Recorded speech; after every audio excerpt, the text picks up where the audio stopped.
I'd like to acknowledge, as others have done already today, that we're gathered here on the lands of the Mississaugas of Schuylkill Island First Nation, and to thank Rick for the lovely welcome that he provided this morning. This conference invites us to consider the relationship between law, technology, and justice or injustice. And I'm choosing to take this really quite literally and talk about how technologies for the qualitative coding of texts and data visualization can help us to understand the operation of a legal field, in this case, a statutory system for determining native title in Australia. So this is not so much about how law regulates or works with technology, like what Shen was talking about, but how technology can assist in legal research.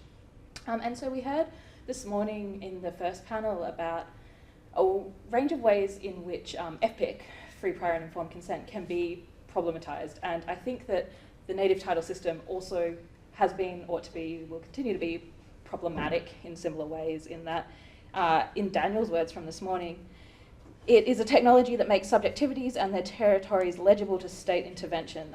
Native title does this. This is definitely a problem, but this is not what I'm talking about today. So I'm leaving aside, say, the problems with what the system is doing and describing a way to understand what has happened and is happening with the system in order to re-problemize it later, but not today. But because this is problematic, I want to begin with a different way of visualizing Indigenous territorial authority. And so on the screen is a picture of the Nurra canvas, which was painted in 1996 by Nurra elders in Pernini, Western Australia. It is a legal document in its own right, but it was also used as evidence in their native title claim. And as Kirsten Anker has explained, drawing on the insight of Narja Tommy May, the painting is Nurra country. To stand on the painting is to be transported to the country.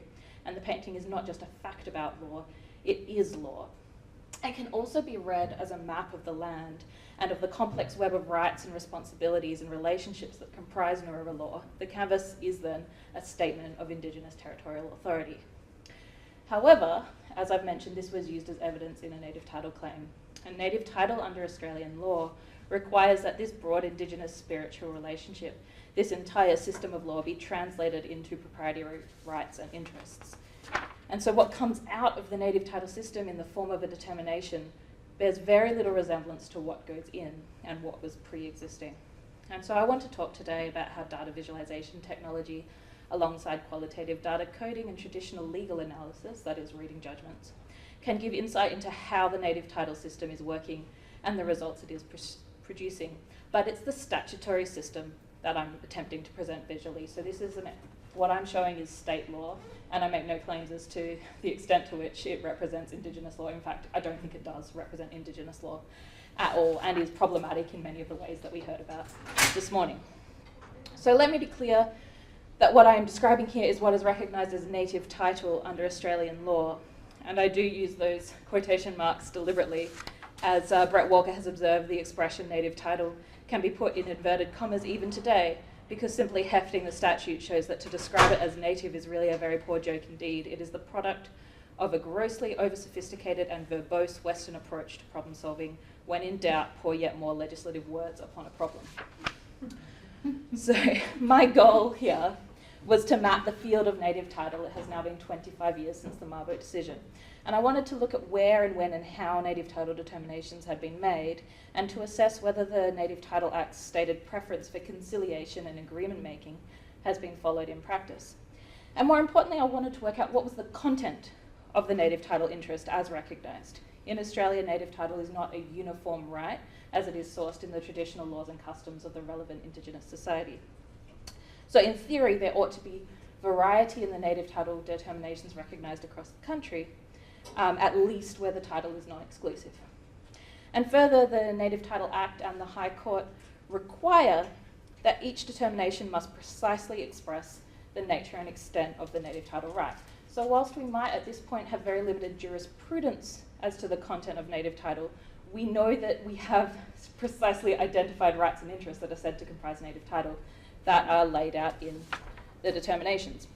We have at this stage 415 determinations of native title in total, and so each is a judgment of the federal court binding against the whole world and provides this statement of rights recognised. And the vast majority of these determinations have been made by consent through the mandatory mediation program established under the Native Title Act.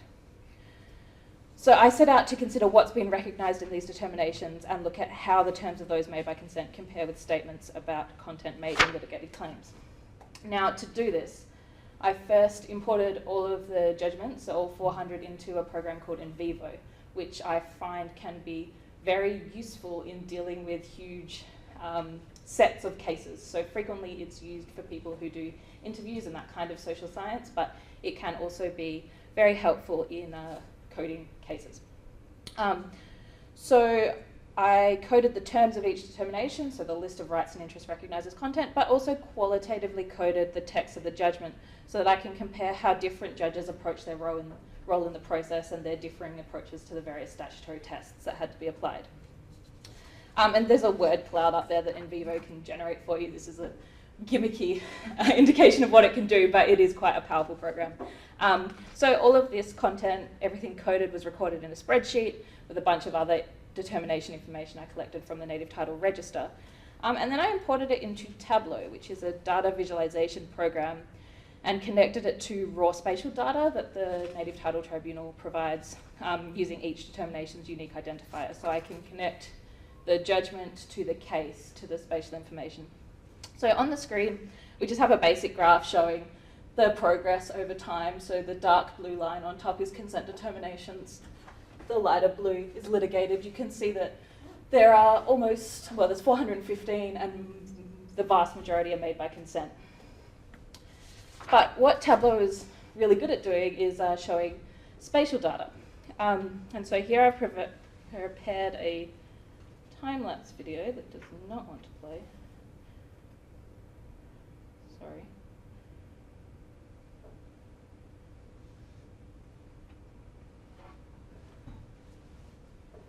Yep, so it starts in 1992, so nothing really happens until 98. Mabo was 92.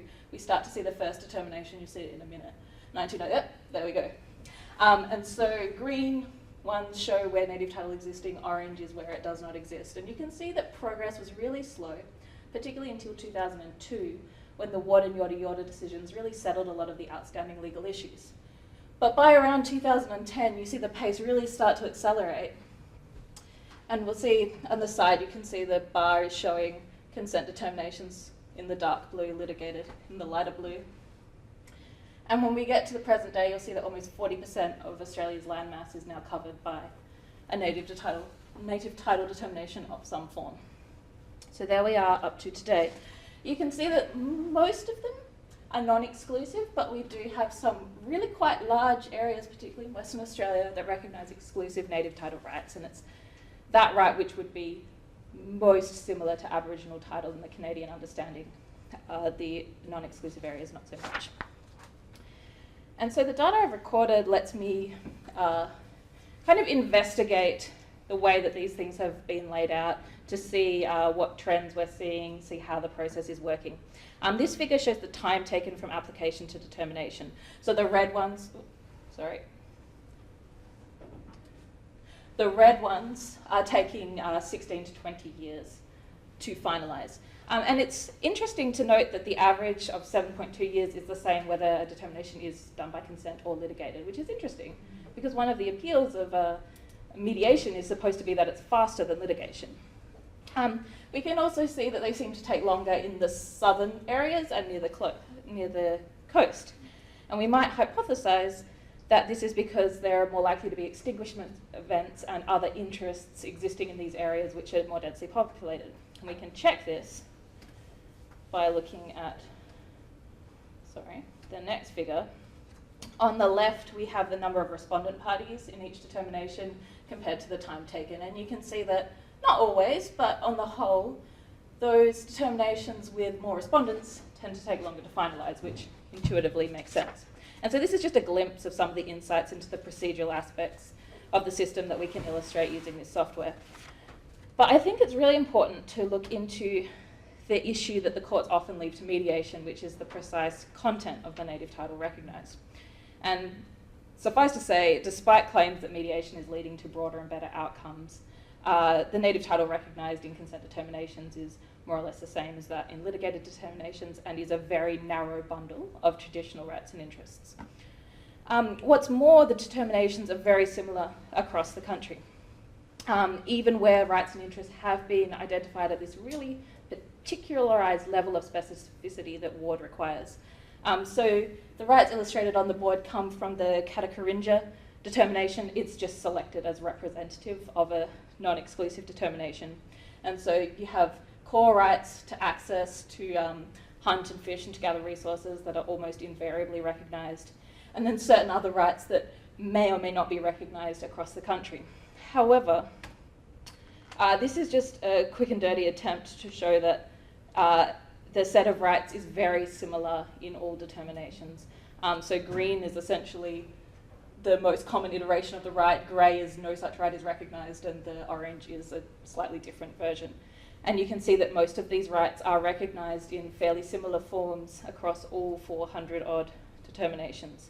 And you will notice that these are very traditional interpretations of what Indigenous rights are. They are not anything approaching, say, sovereignty or real territorial authority. We can look at trends in determinations over time. I don't want to go into much detail here because this is a complex problem, but by way of example, this graph is showing the way in which a restriction on the exercise of the rights and interests to non-commercial purposes has gradually become standard over time. It's shown in pink. This trend started in the consent determinations and spread to, in fact, all determinations. Even though the High Court held in the Akiba decision of 2013 that native title rights may be exercised for any purpose and that it was not necessary to impose a purpose restriction.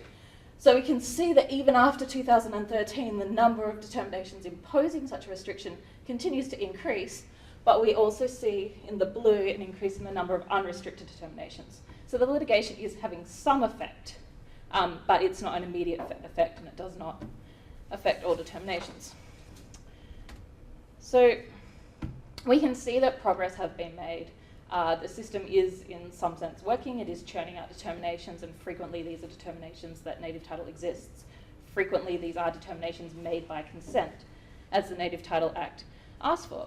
But there's a lot of rhetoric around how we've moved from an adversarial environment into a culture of agreement making, and that governments and third-party respondents are now fully committed to settling native title interests by agreement in the spirit of reconciliation.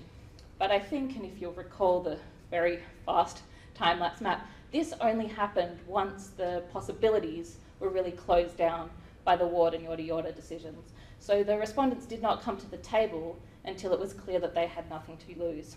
And we've seen in our brief excursion into the content of rights and interests recognised that what we have is a very traditional bundle of interests. It is not equivalent to sovereignty, to territorial authority. There's nothing there that really speaks to the full relationship that we saw depicted in the Nurara canvas in the first slide.